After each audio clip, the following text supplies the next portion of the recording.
भगवद गीता 11वां अध्याय। इस प्रकार भगवान के वचन सुनकर अर्जुन बोले, हे भगवान, मेरे पर अनुग्रह करने के लिए परम गोपनीय अध्यात्म विषयक वचन अर्थात उपदेश आपके द्वारा जो कहा गया उससे मेरा यह अज्ञान नष्ट हो गया है। क्योंकि हे कमल नेत्र, मैंने भूतों की उत्पत्ति और प्रलय आपसे विस्तार पूर्वक सुने हैं तथा आपका अविनाशी प्रभाव भी सुना है।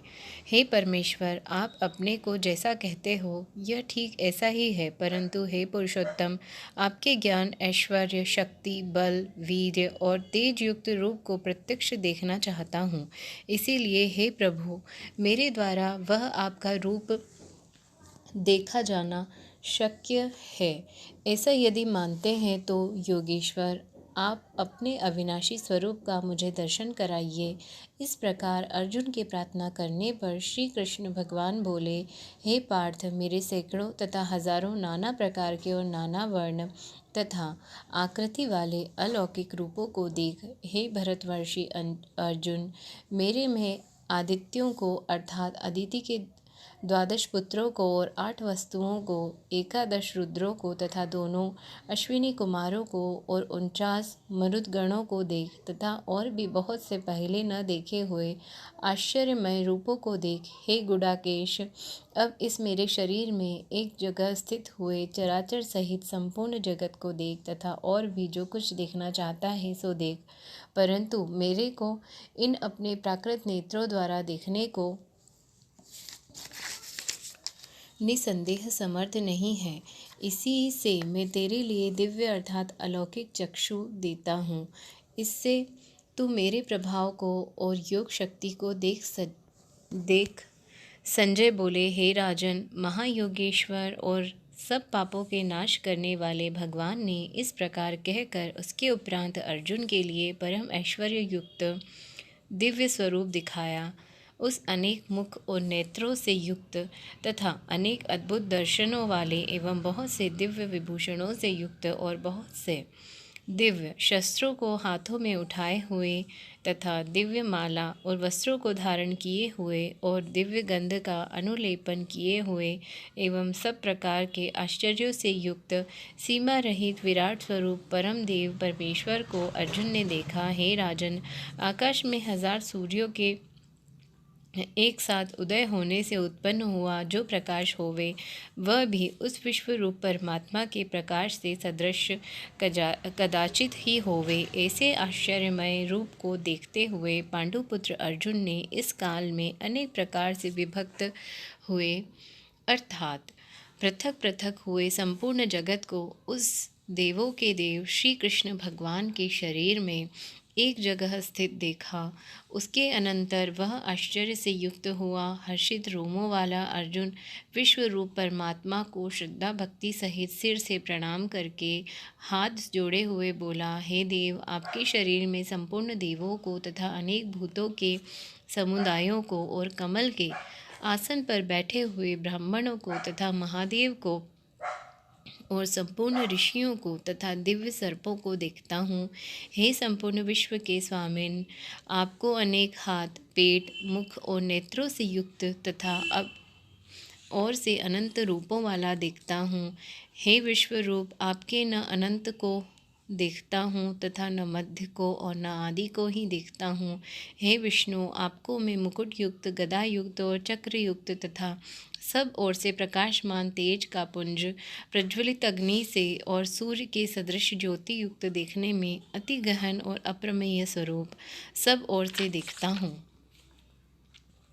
इसीलिए हे भगवान, आप ही जानने योग्य परम अक्षर हैं अर्थात परम ब्रह्म परमात्मा हैं और आप ही इस जगत के परम आश्रय हैं तथा आपकी अनादि धर्म के रक्षक हैं और आप ही अविनाशी सनातन पुरुष हैं, ऐसा मेरा मत है। हे परमेश्वर, मैं आपको आदि, अंत और मध्य से रहित तथा अनंत सामर्थ्य से युक्त और अनंत हाथों वाला तथा चंद्र स्वरूप नेत्रों वाला और प्रज्वलित अग्नि रूप मुख वाला तथा अपने तेज से इस जगत को तपायमान करता हुआ देखता हूँ। महात्मन, यह स्वर्ग और पृथ्वी के बीच का संपूर्ण आकाश तथा सब दिशाएं एक आप से ही परिपूर्ण है तथा आपके इस अलौकिक और भयंकर स्वरूप को तीनों लोग अति व्यथा को प्राप्त हो रहे हैं।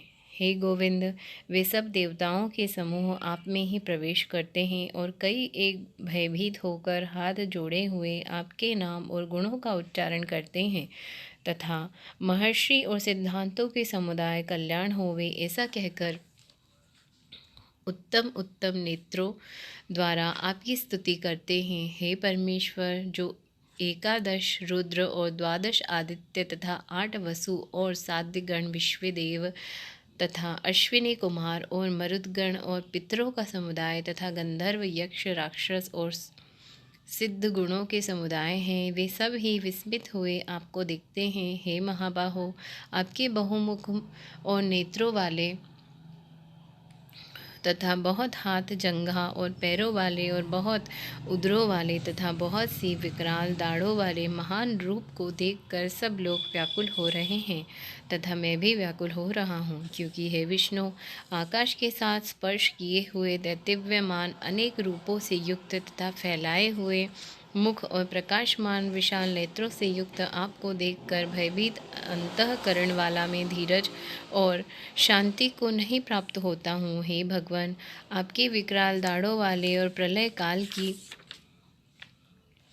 अग्नि के समान प्रज्वलित मुखों को देखकर दिशाओं को नहीं जानता हूँ और सुख को भी नहीं प्राप्त होता हूँ। इसीलिए हे देवेश, हे जगन्निवास, आप प्रसन्न होवे। मैं देखता हूँ कि वे सब ही धृतराष्ट्र के पुत्र राजाओं के समुदाय सहित आप में प्रवेश करते हैं और भीष्म पितामह, द्रोणाचार्य तथा वह कर्ण और हमारे पक्ष के भी प्रधान योद्धाओं के सहित सब के सब वेद युक्त हुए आपके विकराल दाढ़ों वाले भयानक मुखों में प्रवेश करते हैं और कई एक चूर्ण हुए सिरों सहित आपके दांतों के बीच में लगे हुए दिखते हैं।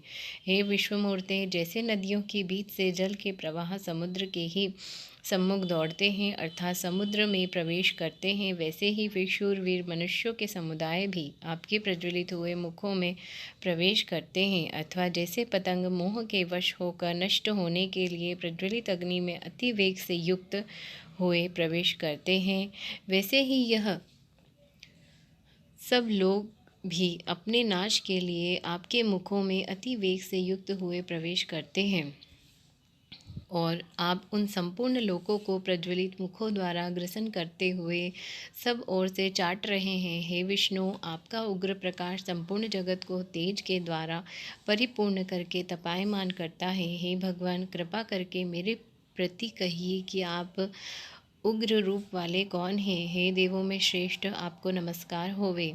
आप प्रसन्न होइए। आदि स्वरूप आपको मैं तत्व से जानना चाहता हूँ, क्योंकि आपकी प्रवृत्ति को मैं नहीं जानता। इस प्रकार अर्जुन के पूछने पर श्री कृष्ण भगवान बोले, हे अर्जुन, मैं लोकों का नाश करने वाला बड़ा हुआ महाकाल हूँ। इस समय इन लोकों को नष्ट करने के लिए प्रवृत्त हुआ हूँ।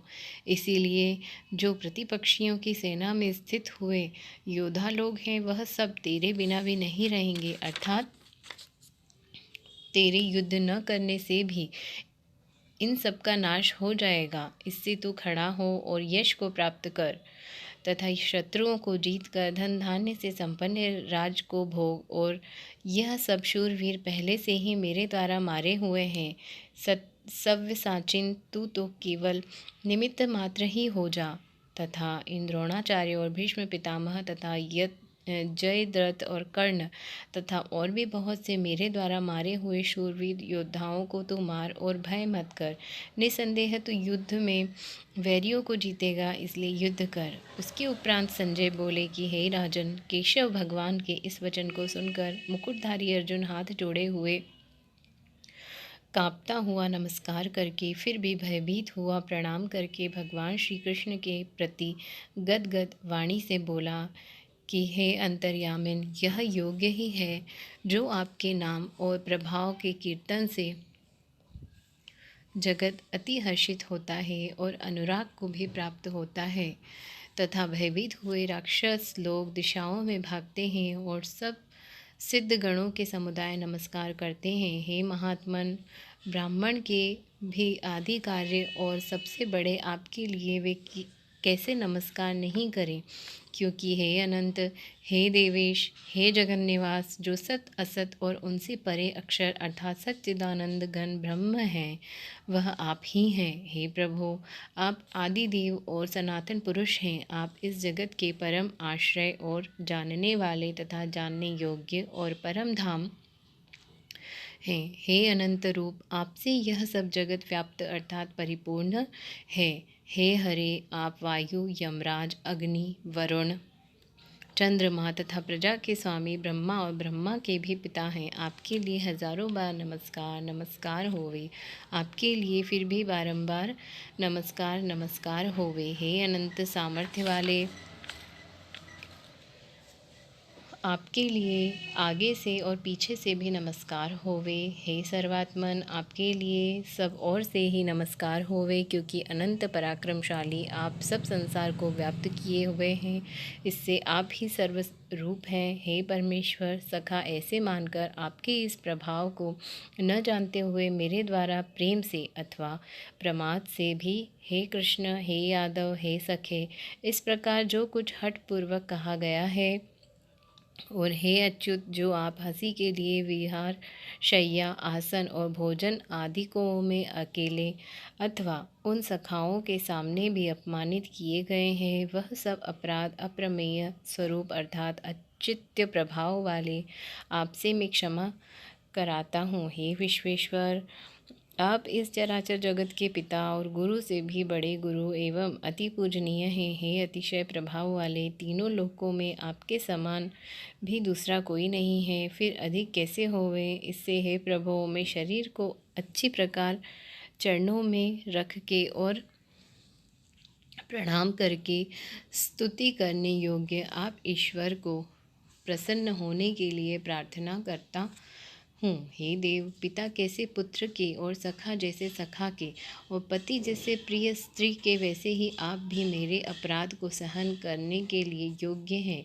हे विश्वमूर्ते, मैं पहले न देखे हुए आश्चर्यमय आपके इस रूप को देखकर हर्षित हो रहा हूँ और मेरा मन भय से अति व्याकुल भी हो रहा है। इसीलिए हे देव, आप उस अपने चतुर्भुज रूप को ही मेरे लिए दिखाइए। हे देवेश, हे जगन्निवास, प्रसन्न होइए। हे विष्णु, मैं वैसे ही आपको मुकुट धारण किए हुए तथा गदा और चक्र हाथ में लिए हुए देखना चाहता हूँ। इसीलिए हे विश्वरूप, हे सहस्त्रबाहो, आप उस चतुर्भुज रूप से युक्त होइए। इस प्रकार अर्जुन की प्रार्थना को सुनकर श्री कृष्ण भगवान बोले, हे अर्जुन, अनुग्रह रूप पूर्वक मैंने अपनी योग शक्ति के प्रभाव से यह मेरा परम तेजोमय आपका सबका आदि और सीमा रहित विराट रूप तेरे को दिखाया है, जो कि तेरे सिवा दूसरे से पहले नहीं देखा गया। हे अर्जुन, मनुष्य लोक में इस प्रकार विश्व रूप वाला मैं न वेद और यज्ञों के अध्ययन से तथा न दान से और न क्रियाओं से और न उग्र तपों से ही तेरे सिवा दूसरे से देखा जाने को शक्य हूँ। इस प्रकार के मेरे इस विकराल रूप को देखकर तेरे को व्याकुलता न होवे और मूढ़ भाव भी न होवे और भय रहित प्रीति युक्त मन वाला तू उस ही मेरे इस शंख चक्र गदा पद्म सहित चतुर्भुज रूप को फिर देख। उसके उपरांत संजय बोले, हे राजन, वासुदेव भगवान ने अर्जुन के प्रति इस प्रकार कहकर फिर वैसे ही अपने चतुर्भुज रूप को दिखाया और फिर महात्मा कृष्णा ने सौम्य मूर्ति होकर इस भयभीत हुए अर्जुन को धीरज दिया। उसके उपरांत अर्जुन बोले, हे जनार्दन, आपके इस अति शांत मनुष्य रूप को देखकर अब मैं शांत चित्त हुआ, अपने स्वभाव को प्राप्त हो गया हूँ। इस प्रकार अर्जुन के वचनों को सुनकर श्री कृष्ण भगवान बोले, हे अर्जुन, मेरा यह चतुर्भुज रूप देखने को अति दुर्लभ है कि जिसको तुमने देखा है, क्योंकि देवता भी सदा इस रूप के दर्शन करने की इच्छा वाले हैं। हे अर्जुन, न वेदों से, न तप से, न दान से और न यज्ञ से इस प्रकार चतुर्भुज रूप वाला मैं देखा जाने को शक्य हूँ कि जैसे मेरे को तुमने देखा है। परंतु हे श्रेष्ठ तप वाले अर्जुन, अनन्य भक्ति करके तो इस प्रकार चतुर्भुज रूप वाला मैं प्रत्यक्ष देखने के लिए और तत्व से जानने के लिए तथा प्रवेश करने के लिए अर्थात एक ही भाव से प्राप्त होने के लिए भी शक्य हूँ। हे अर्जुन, जो पुरुष केवल मेरे लिए ही सब कुछ मेरा समझता हुआ यज्ञ, दान और तप आदि संपूर्ण कर्तव्य कर्मों को करने वाला है और मेरे परायण है, अर्थात मेरे को परम आश्रय और परम गति मानकर मेरी प्राप्ति के लिए तत्पर है तथा मेरा भक्त है, अर्थात मेरे नाम, गुण, प्रभाव और रहस्य के श्रवण, कीर्तन, मनन, ध्यान और पठन पाठन का प्रेम सहित निष्काम भाव से निरंतर अभ्यास करने वाला है और आसक्ति रहित है, अर्थात स्त्री, पुत्र और धन आदि संपूर्ण संसारिक पदार्थों में स्नेह रहित है और संपूर्ण भूत प्राणियों में वैर भाव से रहित है। ऐसा वह अनन्य भक्ति वाला पुरुष मेरे को ही प्राप्त होता है। जय श्री कृष्ण।